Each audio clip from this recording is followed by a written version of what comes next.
சமூக மீடியா சொந்தங்களுக்கு வணக்கம். இன்றைய நாளிலும் மற்றொரு உலக செய்திகளின் ஒரே பார்வையோடு இணைந்திருக்கின்றோம். அந்த வகையிலே உலகமே உற்று நோக்கிய அமைதி பேச்சுவார்த்தையில் பெரும் முட்டுக்கட்டை. பாகிஸ்தான் பிரதமர் அழைப்பை ஏற்று அமெரிக்க குழு இஸ்லாமாபாத்தில் காத்திருக்க நாங்கள் வரவில்லை என ஈரான் அதிரடியாக அறிவித்துள்ளது. லெபனானில் போர் நின்றால் மட்டுமே சந்திப்பு என தெஹ்ரான் பிடிவாதம் காட்டுவதால் 42வது நாளில் மீண்டும் மகா யுத்தம் வெடிக்கும் அபாயம் ஏற்பட்டுள்ளது. பாகிஸ்தான் தலைநகர் இஸ்லாமாபாத்தின் சிவப்பு மண்டலம் ராணுவ கட்டுப்பாட்டில் கொண்டுவரப்பட்டுள்ளது.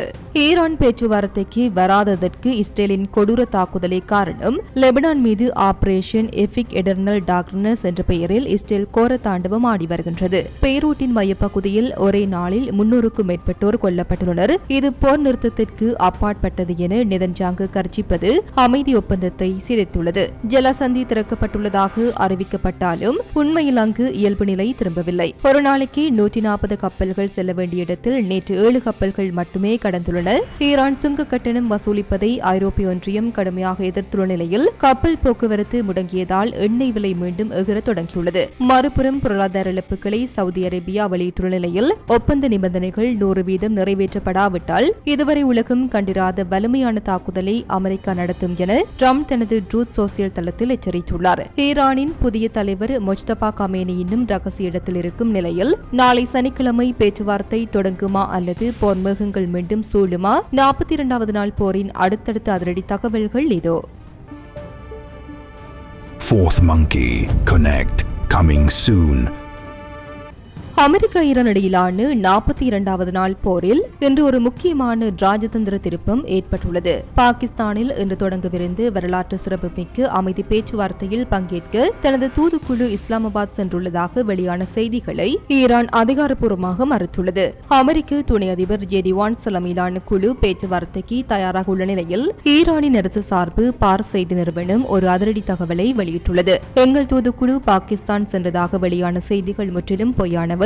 தற்போதைய சூழலில் வாஷிங்டனுடன் பேச்சுவார்த்தை நடத்தும் எண்ணம் தெஹ்ரானுக்கு இல்லை. லெபனான் மீது இஸ்ரேல் நடத்தி வரும் தாக்குதல்களே இதற்கு காரணம். லெபனானில் போர் நிறுத்தம் அமலாகும் வரை அமெரிக்காவுடன் எந்த பேச்சுவார்த்தையும் கிடையாது என்பதில் ஈரான் உறுதியாக உள்ளது. ஈரான் அமெரிக்கா இடையிலான போர் நிறுத்தத்தை இஸ்ரேல் ஒரு வாய்ப்பாக பயன்படுத்தி லெபனான் மீது நடத்திய இருள் நடவடிக்கை என்ற பெயரில் கோர தாண்டவம் ஆடி வருகின்றது. பெய்ரூட்டின் மையப்பகுதிகள் மீது நடத்தப்பட்ட தாக்குதலில் ஒரே நாளில் 300க்கும் மேற்பட்டோர் கொல்லப்பட்டுள்ளனர். இந்த தாக்குதல்கள் அமெரிக்க ஈரான் போர் நிறுத்த ஒப்பந்தத்திற்கு அப்பாற்பட்டவை. ஹிஸ்புல்லாவை அழிக்கும் வரை இது தொடரும் என இஸ்ரேல் பிரதமர் நெதன்யாகு அறிவித்துள்ளார். ஈரானின் புதிய உச்ச தலைவர் மொஜ்தபா கமேனி இன்னும் பொதுவெளியில் தோன்றாதது பலத்த சந்தேகங்களை எழுப்பியுள்ளது. இருப்பினும் நேற்று அவர் ஒரு எழுத்துப்பூர்வ செய்தியை வெளியிட்டுள்ளார். ஈரான் போரை விரும்பவில்லை, ஆனால் எதிர்ப்பு முன்னணியை பாதுகாப்பதிலிருந்து நாங்கள் பின்வாங்கப் போவது இல்லை என தெரிவித்தார். பிப்ரவரி 28 தாக்குதலில் அவர் காயமடைந்திருக்கலாம் என்ற வதந்திகள் இதன் மூலம் மீண்டும் வலுவடைந்துள்ளன.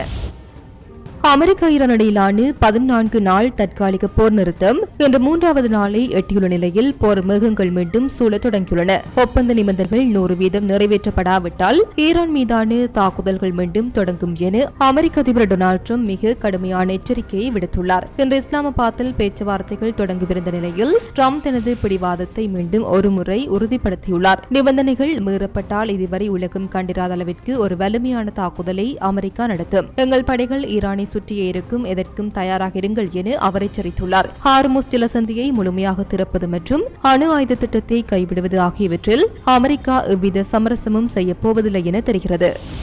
42வது நாளாக உலகையே போர் பதற்றத்தில் வைத்துள்ள அமெரிக்க ஈரான் மோதலுக்கு முற்றுப்புள்ளி வைக்க பாகிஸ்தான் தலைநகர் இஸ்லாமாபாத் ஒரு வரலாற்று சிறப்புமிக்க ராஜதந்திர போர்க்களமாக மாறியுள்ளது. பாகிஸ்தான் பிரதமர் ஷபாஸ் ஷெரீப்பின் அதிரடி அழைப்பின் பேரில் நடைபெறும் இந்த பேச்சுவார்த்தையின் பின்னணி இதோ. பேச்சுவார்த்தைக்காக இஸ்லாமாபாத்தின் அதி உயர் பாதுகாப்பு வலயமான சிவப்பு மண்டலம் முற்றாக முடக்கப்பட்டுள்ளது. Serena hotel. இந்த ஹோட்டலில் தான் இரு நாட்டு தூதுக்குழுக்களும் மோதவுள்ளன. ஏப்ரல் 9 மற்றும் 10 ஆகிய தேதிகள் பொது விடுமுறையாக அறிவிக்கப்பட்டு நகரம் முழுவதும் ராணுவத்தின் வசம் ஒப்படைக்கப்பட்டுள்ளது. சனிக்கிழமை காலை முறைப்படியான பேச்சுவார்த்தைகள் தொடங்கும். இது அடுத்து 15 நாட்களுக்கு தொடரலாம் என எதிர்பார்க்கப்படுகிறது. அமெரிக்க அதிபர் டொனால்ட் ட்ரம்ப் தனது மிக நெருக்கமான அதிகார மையங்களை இஸ்லாமாபாத்திற்கு அனுப்பியுள்ளார். ஜெடி வான்ஸ் இந்த பேச்சுவார்த்தைக்கு தலைமை தாங்குவார். ஜாரெட் குஷ்னர், ஸ்டீவ் விட்காஃப் மத்திய கிழக்கு அரசியலில் ட்ரம்பின் வலது கரங்களாக செயல்படும் இவர்கள் திரைக்கு பின்னால் இருக்கும் டீல்களை முடிப்பார்கள். ஈரான் தரப்பிலிருந்து மிகவும் அனுபவம் வாய்ந்த இவர்கள் களமிறங்குகின்றனர். முகமது பாக்கர் காலிபாப், ஈரானிய நாடாளுமன்ற சபாநாயகர் மற்றும் முன்னாள் IRGC தளபதி. இவர் ஈரானின் ராணுவ தேவைகளை மேசையில் வைப்பார். அப்பாஸ் அரக்சி வெளியுறவு அமைச்சர் மற்றும் ராஜதந்திர பேச்சுவார்த்தைகளில் கை தேர்ந்தவர். இந்த பேச்சுவார்த்தையின் வெற்றி ஒரு நூலிலையில் தொங்கிக் கொண்டிருக்கின்றது. லெபனான் மீதான இஸ்ரேலின் நித்திய இருள் நடவடிக்கையை அமெரிக்கா நிறுத்த தவறினால் நாங்கள் பேச்சுவார்த்தையில் இருந்து வெளியேறுவோம் என ஈரான் எச்சரித்துள்ளது. ஆனால் போர் நிறுத்தம் லெபனானுக்கு பொருந்தாது என JD Vance கூறியிருப்பது பெரும் முரண்பாட்டை ஏற்படுத்தியுள்ளது. பாகிஸ்தானில் அமெரிக்க ராணுவ தளங்கள் இல்லை என்பது ஈரானுக்கு பிடித்துள்ளது. அமெரிக்காவை நேட்டோ அல்லாது முக்கிய நட்பு நாடு என்று அந்தஸ்தும் ஈரானுடன் பகிரப்படும் 900 கிலோமீட்டர் எல்லையும் பாகிஸ்தானை ஒரு சிறந்த மத்தியஸ்தராக மாற்றியுள்ளது.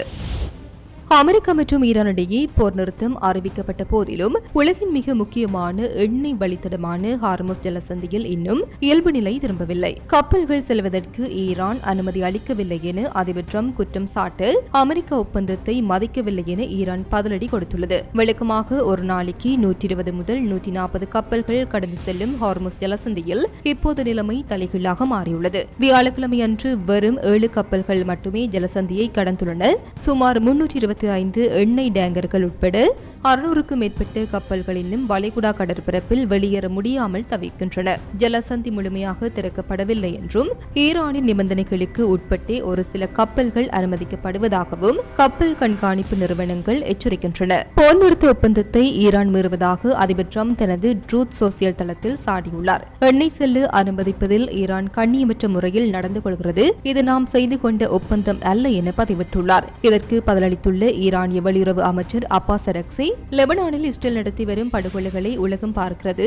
லெபனானில் அமைதி திரும்பாவிட்டால் அமெரிக்காவால் எதையும் சாதிக்க முடியாது என எச்சரித்துள்ளார். போர் நிறுத்த அறிவிப்பால் குறைந்த எண்ணெய் விலை தற்போது மீண்டும் உயர தொடங்கியுள்ளது. ஆசிய பங்குச் சந்தைகளில் ஆரம்பத்தில் உற்சாகம் தெரிந்தாலும் ஜலசந்தி முடக்கம் குறித்த செய்தி முதலீட்டாளர்களை கவலையடைய செய்துள்ளது.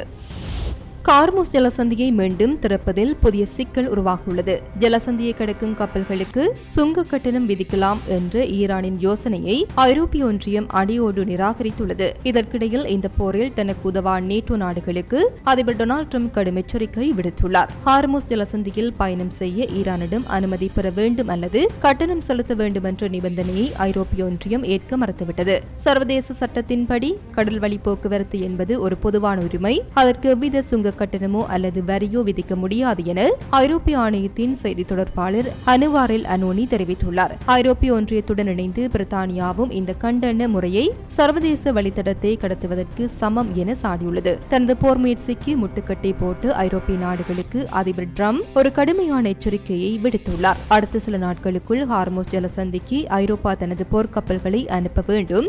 வெறும் வெற்று வாக்குறுதிகள் இனி செல்லாது என நேட்டோ பொதுச் செயலாளர் மார்க் ரூட்டே மூலம் ட்ரம்ப் தகவல் அனுப்பியுள்ளார். அமெரிக்காவிற்கு போரில் உதவாத நேட்டோ நாடுகளிலிருந்து அமெரிக்க படைகளை திரும்ப பெற்று தமக்கு ஆதரவாக இருந்த நாடுகளுக்கு அந்த படைகளை அனுப்ப ட்ரம்ப் திட்டமிட்டு வருவதாக தகவல்கள் வெளியாகியுள்ளன. நேட்டோ அமைப்பின் மீது தனக்கு மிகுந்த ஏமாற்றம் ஏற்பட்டுள்ளதாக ட்ரம்ப் பதிவிட்டுள்ளார். அழுத்தம் கொடுத்தால் ஒழிய இவர்களுக்கு எதுவும் புரியாது. அமெரிக்க மக்களுக்கு தேவையான நேரத்தில் நேட்டோ கை கொடுக்கவில்லை என அவர் ஆக்ரோஷமாக தெரிவித்துள்ளார். ஸ்ரீ சக்திவேல் ஜோதிட ஆராய்ச்சி நிலையம். வேலை, தொழில், கல்வி வழிகாட்டுதல், அவசர ஜோதிட சேவை எல்லாம் ஒரே இடத்தில். ஸ்ரீ சக்திவேல் ஜோதிட ஆராய்ச்சி நிலையம். அமெரிக்க ஈரான் போர் நிறுத்த அறிவிப்பு வெளியாகி சில நாட்களிலேயே சவுதி அரேபியாவின் மிக முக்கியமான எண்ணெய் உற்பத்தி மற்றும் விநியோக மையங்கள் மீது ஈரான் நடத்திய கொடூரமான தாக்குதல்களின் விவரங்களை சவுதி எரிசக்தி அமைச்சகம் வெளியிட்டுள்ளது. சவுதி அரேபியாவின் பொருளாதார உயர் நாடியாக கருதப்படும் கிழக்கு மேற்கு குழாய் வழி திட்டம் ஈரானின் ஏவுகணை தாக்குதலுக்கு உள்ளாகியுள்ளது. இந்த குழாய் வழியின் உந்து நிலையம் சேதமடைந்ததால் தினசரி 7 லட்சம் பீப்பாய் எண்ணெய் கொண்டு செல்லும் திறன் முடங்கியுள்ளது. ஹார்முஸ் ஜலசந்திக்கு மாற்றாக சவுதி பயன்படுத்தி வந்த ஒரே பாதுகாப்பு வழித்திடம் இது என்பதால் உலக எரிசக்தி சந்தைக்கு இது பெரும் அச்சுறுத்தலாக மாறியுள்ளது. சவுதியின் மிக பாரிய எண்ணெய் வயல்களான மணிபா மற்றும் குராய்ஸ் ஆகியவையும் தாக்குதலுக்கு தப்பவில்லை. இங்கு நடத்தப்பட்ட தாக்குதலால் தினசரி 3 லட்சம் பீப்பாய் உற்பத்தி குறைந்துள்ளது.